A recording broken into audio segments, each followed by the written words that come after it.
Right, good morning, welcome back. Now today on the Triumph Scrambler Makeover project, I want to address the rear suspension. I want to jack the whole bike up a little bit and we'll start today with the rear.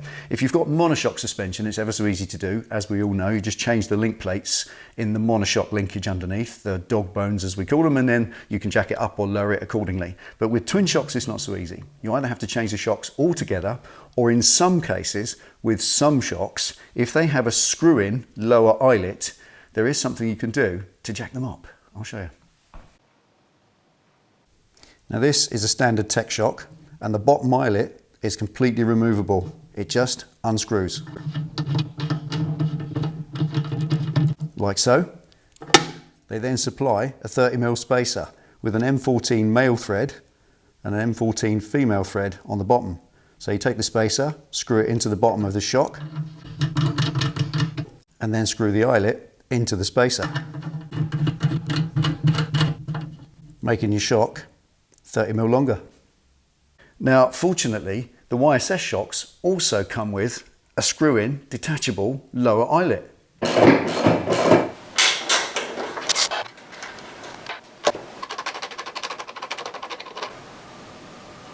But unfortunately, these are a different thread diameter and pitch to the tech spacers, so I can't just adopt a pair of these and use them.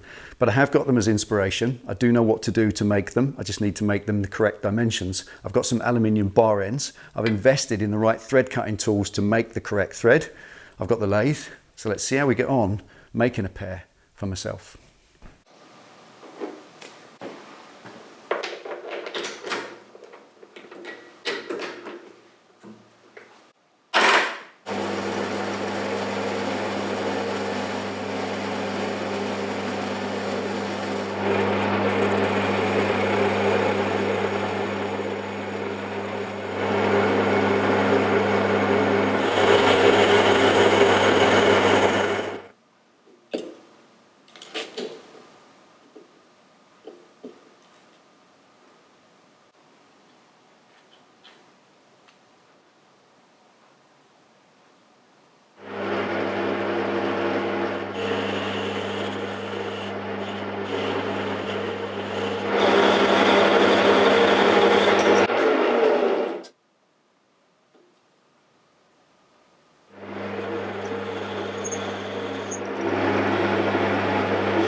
Right, really happy with those. Sterling result. Now, when I originally lowered this bike from its full Scrambler height, I took 50mm out of the suspension, truly slammed it. But now I want to put just over half that back in. So these spacers today, they're 30mm, and they'll put just over half that original ride height back into place. And if I do need to come down just a little bit, there's 5mm of screw-in still left on the eyelets. I can wind them in a little bit more to just drop it back down and fine tune it if it needs to be. So there we are, that's the back end done. That's half the job. Join us for the next one, and we'll do the front.